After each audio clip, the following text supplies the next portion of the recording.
Hello കൂട്ടുകാരെ, ഞാനിന്നൊരു കാര്യം പറയട്ടെ. എൻ്റെ പുസ്തകത്തിലെ എൻ്റെ ഒരു കൂട്ടുകാരിയും രണ്ട് കൂട്ടുകാരന്മാരും കുറച്ച് കാര്യങ്ങൾ സംഭാഷണം വഴി പറയുന്നുണ്ട്. അത് ഞാനൊന്ന് നിങ്ങൾ കേൾപ്പിച്ചു തരാം.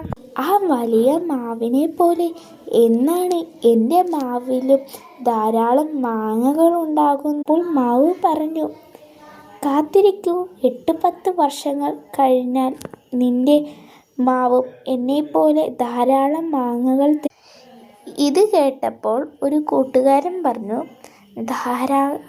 ധാരാളം മാങ്ങകൾ വേണം. ഒരു കൂട്ടുകാരി പറഞ്ഞു, വേഗം കായ്ക്കപ്പോൾ ഒരു കൂട്ടുകാരൻ പറഞ്ഞു, നല്ല മധുരമുള്ള മാങ്ങകൾ വേണം. ഒരു ചോദ്യം ചോദിക്കട്ടെ, ഇതിൽ നിങ്ങൾ വിത്ത് എടുക്കുമ്പോൾ ഏത് ചെടിയിലെ വിത്താണ് നിങ്ങൾ എടുക്കുക? ചെടി 1 ആണോ, ചെടി 2 ആണോ? താഴെ കമൻറ്റ് ചെയ്യണേ. നിങ്ങൾ സബ്സ്ക്രൈബ് ചെയ്യാനും ലൈക്ക് ചെയ്യാനും മറക്കല്ലേ. ടാറ്റാ.